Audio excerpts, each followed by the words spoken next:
नमस्कार। हमारे देश में चल रहे एसएससी के प्रोटेस्ट ने हमें ये तो समझा दिया है कि इस देश के जो युवा की जो आवाज़ है उसको सरकार नज़रअंदाज कर ही रही है और साथ ही में गूंगी और बहरी भी हो चुकी है।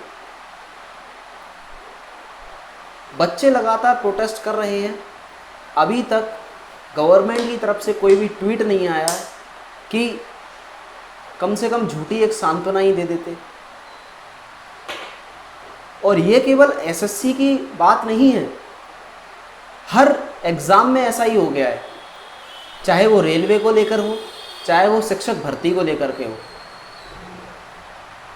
अगर शिक्षा की बात कर लें तो शिक्षा के क्षेत्र में भी स्कूल बिल्कुल लोअर लेवल पर जा चुके हैं और गवर्नमेंट स्कूल को मर्ज करने की कोशिश कर रही है, उनको प्राइवेट कॉन्ट्रैक्ट्स पर देने की कोशिश कर रही है।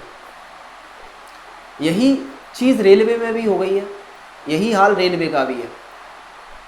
500 रुपये वसूले जाते हैं एक एक स्टूडेंट से और फिर 400 रुपये अभी तक दबा करके बैठे हैं, कोई उसका हल नहीं हुआ।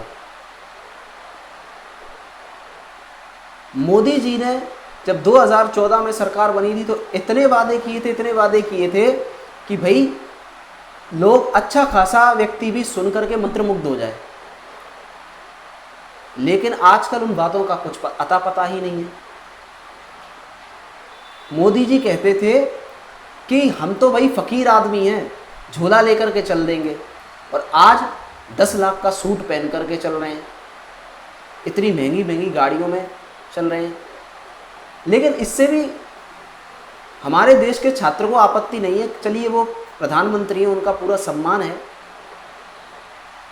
शायद ये हमारी इंडिया की इमेज को चमकाने के लिए हो सकता है कि प्रधानमंत्री को महंगे महंगे चीज़ें इस्तेमाल करनी पड़ती हैं, लेकिन आप इन वादों के चक्कर में देश के युवा को तो भूल ही गए। प्रधानमंत्री जी ने एक भी बार मन की बात में कभी भी युवा का जिक्र नहीं किया, कभी बेरोजगारी पर नहीं बोले। वो एसएससी के छात्रों का इतना बुरा हाल है कि जब टीसीएस कंपनी एग्ज़ाम लेती थी तो उसका वेंडर जो है चेंज कर दिया। जो टीसीएस कंपनी उस पेपर को 450 करोड़ रुपए में करा रही थी, उसकी आधी बिड पर सरकार एडिक्विटी को कॉन्ट्रैक्ट दे देती है। 450 करोड़ रुपए भी कम थे इस एग्ज़ाम को कंडक्ट कराने के लिए, और आप आधी रेट पर किसी भी कंपनी को कैसे कॉन्ट्रैक्ट दे सकते हैं, वो भी वो कंपनी जो पहले से ही ब्लैक लिस्टेड है। एमपी पटवारी के एग्ज़ाम में धांधली करते हुए पाई गई थी वो कंपनी, और उसको किस तरीके से आप कॉन्ट्रैक्ट दे सकते हैं? कई राज्यों में ब्लैक लिस्टेड है।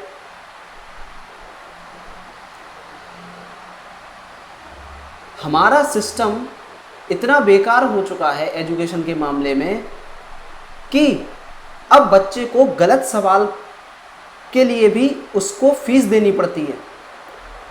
कि मतलब एसएससी में पहले एक भी सवाल गलत नहीं आता था, 2016-17 से गलत आना स्टार्ट हुए। पहले 1 या 2 गलत सवालों का सिलसिला हुआ स्टार्ट, लेकिन उस समय फीस नहीं लगती थी। फिर एसएससी ने स्टार्ट किया कि भाई चलो, जो भी स्टूडेंट हैं अगर उनको ऐसा लगता है कि गलत सवाल पूछा जा रहा है तो उनको 100 रुपये देने पड़ते थे।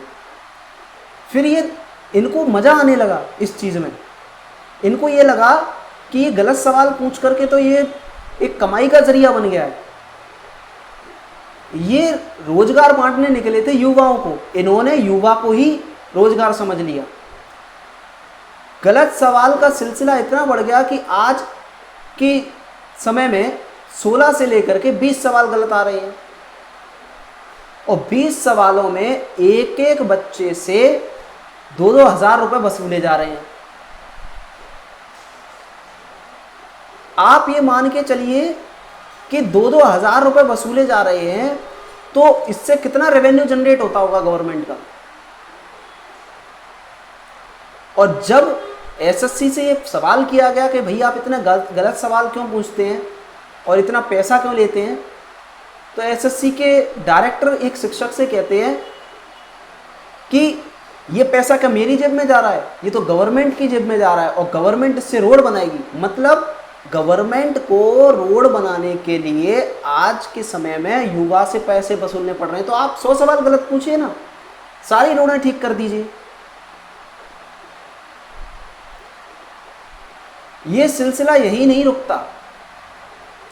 इसके बाद जो एडिक्विटी कंपनी आई है, जिसको वेंडर मिला है, उसने इतने बेकार तरीके से सेंटर डाले हैं बच्चों के कि कहीं किसी का अंडमान पहुंच रहा है, कोई जम्मू कश्मीर वाला लड़का है तो वो अंडमान पेपर देने जा रहा है। चलिए वो किसी ना किसी भी तरीके से, आप पहले ये बताइए कि जितने भी बच्चे इसमें आ रहे हैं मोस्टली 80% बच्चे, क्या मैं तो ये कह रहा हूँ 95% बच्चे ऐसे हैं जो कि एक गरीब परिवार से आते हैं, ग्रामीण पृष्ठभूमि से आते हैं और उनके घर में बस यही वो है कि एक बच्चा किसी भी तरीके से सरकारी नौकरी से लग जाए जिससे कि उस पूरे परिवार की जो सूरत है वो बदल जाए। वो बच्चा, क्या ये पॉसिबल है कि वो जा पाएगा अंडमान निकोबार, जम्मू और कश्मीर से? जो बच्चा 100 रुपये का फॉर्म भरने में असमर्थ है, उसको आप 20,000 रुपये खर्च करवा करके अंडमान निकोबार भेज रहे हैं। हाँ, शायद ऐसा हो सकता है कि आप टूरिज़्म को बढ़ावा देना चाहते हैं, ये सरकार की पॉलिसी हो सकती है कि टूरिज़्म को बढ़ावा देने के लिए इतने इतने दूर अंडमान एंड निकोबार भेजा जा रहा है, लेकिन कम से कम पेपर को ठीक तरीके से तो करवाइए। बच्चा वहाँ पर पहुँच भी रहा है तो ऐसा है कि भाई पेपर ही कैंसिल हो गया, एंड टाइम पर उसका on the spot centre change कर देते हैं आप लोग। क्या ये मजाक चल रहा है? यूपीएससी के बाद सबसे बड़ी संस्था है भारत की एसएससी, और उसका भी पेपर आप ठीक तरीके से नहीं करवा पा रहे हैं। पोस्ट फेज 13 के एग्ज़ाम स्टार्ट हुए थे 24 अगस्त से और आगे चलने वाले थे 4 अगस्त तक या शायद 1 अगस्त तक। ये एसएससी का एक ऐसा एग्ज़ाम है जिसके बारे में मोस्ट ऑफ द कैंडिडेट्स को तो पता ही नहीं होता और बहुत कम कैंडिडेट इसमें एग्ज़ाम देने जाते हैं। उसमें भी ये एडिक्विटी नाम की जो कंपनी है वो फेल हो गई और एसएससी के चेयरमैन कहते हैं कि भाई हम एसएससी सीजीएल को तो अच्छे से करवा लेंगे, जबकि उसमें तो लगभग 23 लाख बच्चे फॉर्म भरते हैं। तो इसकी क्या गारंटी है कि आप ठीक तरीके से इस एग्ज़ाम को कंडक्ट करवा सकते हैं? जब 31 जुलाई को सारे देश के शिक्षक, लगभग 150 शिक्षक शांतिपूर्ण ढंग से आंदोलन करने के लिए गए, तब आप उनको घेर लेते हैं जैसे कि वो आतंकवादी हो। ऐसा कभी आप इतनी जो मशक्कत है वो क्रिमिनल्स को पकड़ने में तो करते नहीं है। जब यही सवाल किया जाता है आपकी पुलिस से तो आपकी पुलिस कहती है कि हम वर्दी में हैं और हमारी ये मजबूरी है। और जब वो शिक्षक एक जवाब देता है कि भाई मैंने 2017 में वर्दी पहन करके उतार दी, तो आप बोलते हैं उसकी मर्दानगी पर शक करते हैं और बोलते हैं कि मर्द होते तो आप ये वर्दी पहनते। चलिए, ऐसा हो सकता है कि पॉलिटिकल प्रेशर होने के कारण कभी कभी इंटेंशन नहीं होता हमारा ऐसा बोलने का, लेकिन फिर भी हम बोल जाते हैं। चलिए, उससे कोई शिकायत नहीं है, पर फिर भी आप जो शांतिपूर्ण ढंग से शिक्षक आंदोलन कर रहे थे उनको आपने क्या किया? डीओपीटी मिनिस्टर से मिलवाने के बजाय उन पर लाठीचार्ज कर दिया, उन पर एफआईआर कर दी।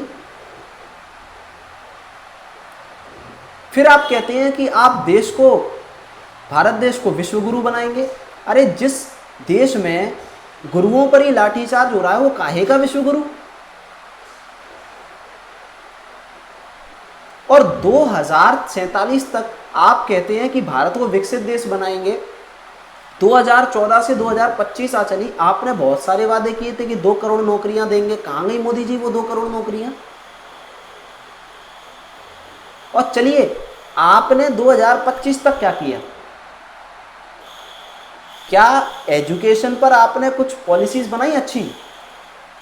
सीईटी एग्जाम कंडक्ट कराने वाले थे आप 2020 में, ये चीज़ आई थी कि भाई हम CET कॉमन एंट्रेंस टेस्ट लेंगे, कॉमन एग्जामिनेशन टेस्ट, वो अभी तक कंडक्ट नहीं हो पाया है, क्योंकि एजेंसियों को लगा कि अगर ये एग्जामिनेशन कंडक्ट हो जाता है तो हमारी कमाई का ज़रिया ख़त्म हो जाएगा, क्योंकि अभी रेलवे अलग लेती है, SSC अलग लेती है, स्टेट PCS के एग्ज़ाम वाले अलग लेते हैं, सब कुछ अलग अलग फीस जब लगा रहे हैं, तो अगर एक कॉमन एंट्रेंस एग्ज़ाम हो जाएगा तो फिर क्या होगा कि इनकी कमाइयाँ बंद हो जाएंगी। फिर रोड कैसे बनेगी भारत की, क्योंकि इनको उस पैसे से रोड भी तो बनवानी है।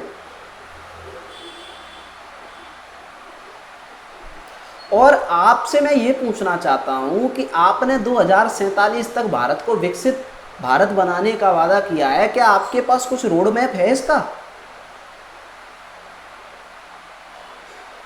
क्या आप ये बता सकते हैं कि आप इतने आपके पास कोई प्लानिंग है कि आप इतने सालों में ये करेंगे?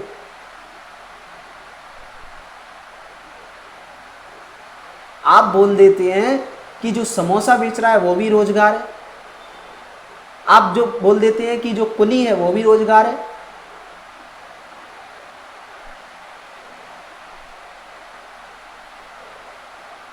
मोदी जी, आपने गेमर्स को ज़्यादा प्रमोट करना स्टार्ट कर दिया, जबकि YouTube भी ये कहता है कि 18 साल से अगर कोई बच्चा नीचे है तो उसको गेम खेलने की परमिशन YouTube के द्वारा नहीं दी जा सकती।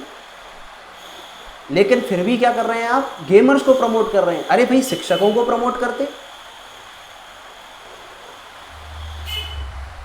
और मैं आज उन सारे स्टूडेंट से भी यही कहना चाहता हूँ कि आप थोड़ा सा अवेयर रहें, और जहाँ कहीं भी हैं आपको वहाँ दिल्ली जाने की ज़रूरत नहीं है।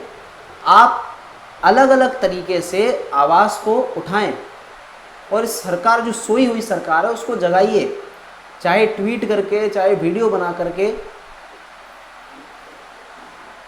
लेकिन अब बहुत से लोग पूछेंगे कि भाई हम तो पढ़ाई कर रहे हैं। अरे क्या मतलब है इस पढ़ाई का?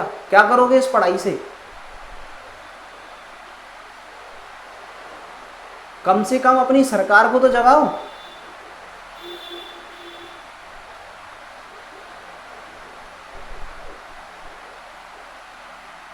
अभी 6 अगस्त को हमारे देश के बहुत सारे जो प्रसिद्ध शिक्षक हैं, उनका ये डिसाइड हुआ था कि भाई हम फिर से आंदोलन करने के लिए बैठेंगे 6 अगस्त को, लेकिन फिर परमिशन कैंसिल हो गई। अब आगे देखते हैं कि इस मैटर में आगे और क्या होता है। जैसा भी अपडेट है वो आपको हमारे इस YouTube चैनल पर मिलता रहेगा, तो इसीलिए हमारे YouTube चैनल से जुड़ने के लिए धन्यवाद, और बने रहिए हमारे साथ। मिलते हैं नेक्स्ट वीडियो में, अगर कोई अपडेट आता है तो। Thank you so much.